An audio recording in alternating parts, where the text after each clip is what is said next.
हमारे देश के बहुत बड़ी संख्या में नौजवान पुलिस की वर्दी अपने बदन पर सिर्फ और सिर्फ इसलिए पहनना चाहते हैं ताकि बेबस लाचार लोगों को न्याय दिला सकें। साथ ही साथ जो मुजरिम हैं, क्रिमिनल्स हैं, उनको सही मंजिल मुकाम यानी कि सलाखों के पीछे डाल सकें। लेकिन दोस्तों, देखने में ये आया है कि रक्षक भले ही पुलिस की वर्दी पहन रखा हो, लेकिन कई दफा मुजरिमों का, अपराधियों का शिकार हो जाता है। और आज की हमारी घटना कहानी में भी कुछ यूं ही हुआ कि एक महिला सिपाही ने सिर्फ इस मंसूबे के साथ उत्तर प्रदेश पुलिस को ज्वाइन किया था कि वो महिलाओं की रक्षा करेगी, लेकिन अपराधियों का खुद शिकार हो गई। और आज के दौर की बात करूं तो दर दर की ठोकरें खाने पर मजबूर है, खुद फरियादी बनकर वरिष्ठ अधिकारियों के दफ्तरों के चक्कर काटने पर मजबूर होना पड़ रहा है। तो दोस्तों, स्वागत है आप सभी का आज की एक और नई कहानी में। मैं हूं आपका अपना सुशील कश्यप, हरियाणा से। और आज की जो सनसनीखेज घटना और कहानी को लेकर के मैं आप लोगों के समक्ष आया हूं, दरअसल वो घटना कहानी संबंधित है उत्तर प्रदेश से। उत्तर प्रदेश का एक जिला पड़ता है अमरोहा। दोस्तों, मैं बात कर रहा हूं 3 जनवरी 2024 के ठीक सुबह 10 बजे की। अमरोहा जिला एसपी दफ्तर के ठीक बाहर कतार में खड़े हुए फरियादी और उसी कतार में बैठी हुई है महिला सिपाही। और जैसे ही एसपी साहब के दफ्तर के ठीक बाहर खड़ा हुआ गनमैन आवाज लगाकर उस महिला सिपाही को बुलाता है, बदन पर वर्दी पहने वो महिला सिपाही एसपी दफ्तर में पहुंचकर अपनी आप बीती सुनाने लगती है। और अपनी आप बीती सुनाते सुनाते रोने और चीखने लगती है। उसको रोते बिलखते देख एसपी साहब अपनी सीट से उठ खड़े होकर विनम्र लहजे में बोलते हैं कि बेटा, तुम शांत हो जाओ, तुम्हारे साथ क्या हुआ है उसको बताओ। निश्चित तौर पर उस व्यक्ति के खिलाफ सख्त से सख्त लहजे में कार्रवाई की जाएगी। वो महिला बोलती है कि साहब जी, मेरा नाम है नीलम रानी। मैं बेसिकली उत्तर प्रदेश के जिला अलीगढ़ के ग्रामीण इलाके की रहने वाली हूं और चंद साल पहले ही उत्तर प्रदेश पुलिस में बतौर सिपाही सेलेक्ट हुई थी। अपनी ट्रेनिंग कंप्लीट करके मुझे तैनाती मिलती है मुरादाबाद के मझौला थाने में। वही मझौला थाना जो कि हाईवे के ठीक नज़दीक स्थित है। और थाने में बने हुए हेल्प डेस्क का संचालन मैं करती हूं। और उसी मझौला थाने में तैनात दरोगा ललित चौधरी एक दिन मेरे हेल्प डेस्क पर आकर बैठ जाता है और मजाकिया लहजे में बोलता है कि आप कौन हैं, कहाँ की रहने वाली हैं। मैं बोलती हूँ कि मेरा नाम है नीलम रानी। दरअसल मैं अलीगढ़ के ग्रामीण इलाके की फलां फलां गांव की रहने वाली हूँ। जब इस तरीके की बातें मैं दरोगा साहब को बोल रही थी तो ललित चौधरी मजाकिया लहजे में बोलता है कि ये तो और ज्यादा इत्तेफाक है। दरअसल जिस गांव से तुम ताल्लुक रखती हो वो मेरा ननिहाल है। मेरा बचपन उसी गांव में बीता है। कहीं ना कहीं वो ऐसा ही इस तरीके से बातचीत कर रहा था।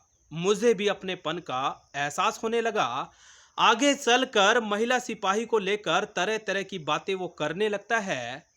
और दोस्तों, अपनेपन का एहसास भला क्यों भी ना हो, क्योंकि यदि कहीं आप ड्यूटी करते हैं, नौकरी करते हैं, वो भी किसी दूर दराज के इलाके में, और कोई आपका पड़ोसी या नज़दीकी मिल जाए तो खुशी की अनुभूति होना लाजमी है।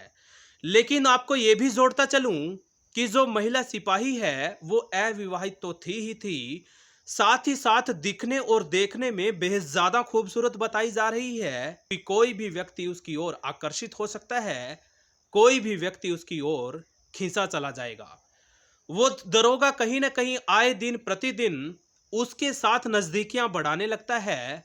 और एक दिन वो महिला सिपाही को बोलता है कि नीलम, मुझे पता लगा है कि कल तुम लंबी छुट्टी लेकर अपने घर जाने वाली हो। कैसे जाओगी? अच्छा होगा, बेहतर होगा जब तुम मेरे साथ चलो, क्योंकि मुझे भी उसी साइड जाना है। महिला सिपाही भला मना कैसे कर सकती, क्योंकि वो उसका अधिकारी भी था, साथ ही साथ उसके साथ अपनेपन का एहसास भी होने लगा था। फिर क्या था, वो महिला यानी कि महिला सिपाही नीलम उस दरोगा के साथ अपने घर निकल जाती है। और एक दिन तो हद तब हो गई जब वो दरोगा उस महिला सिपाही को लेकर अपने कमरे पर ले गया और कहीं ना कहीं वहां शुरू हो जाती हैं अश्लील हरकतें।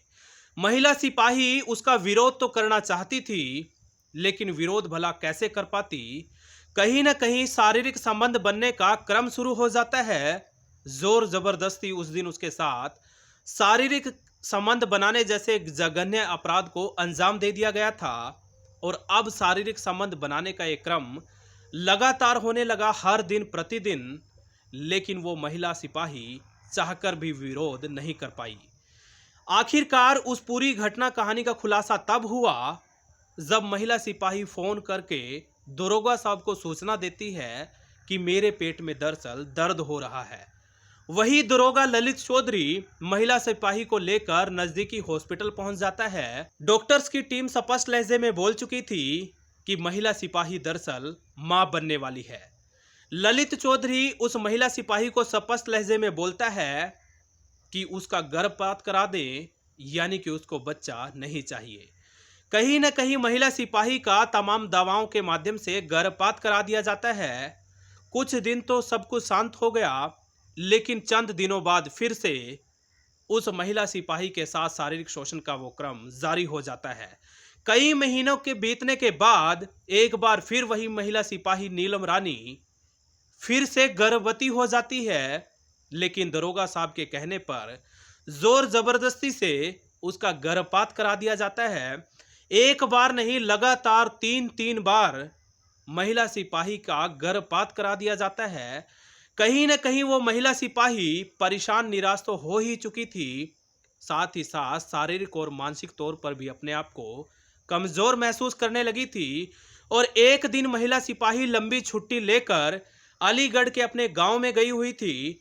उसके माँ बाप ने दरअसल प्लानिंग के तहत महिला सिपाही की सगाई करा दी। जैसे ही महिला सिपाही नीलम रानी अपनी ड्यूटी पर लौटती है, दरोगा साहब को जैसे ही उसकी सगाई की भनक लगी तो गुस्से में लाल तो हो ही गया। साथ ही साथ महिला सिपाही नीलम रानी के साथ हाथापाई पर नौबत आ गई। कहीं न कहीं उसके साथ मारपीट शुरू कर दी। लेकिन नीलम रानी भी बोल चुकी थी कि अब बहुत हो चुका, तुम्हारे अत्याचार को मैं रत्ती भर भी अब सहन नहीं करूंगी।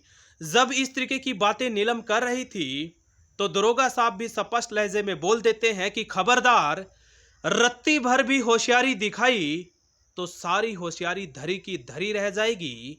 वो आगे ये जोड़ता है कि जब तुम मेरे साथ हमबिस्तर थी तो मैंने तमाम वीडियोज और फोटोज को अपने मोबाइल कैमरे में कैद कर लिया है। जरा भी होशियारी दिखाने की कोशिश करी तो तमाम वीडियोज को, फोटोज को सोशल मीडिया पर पब्लिश कर दूंगा।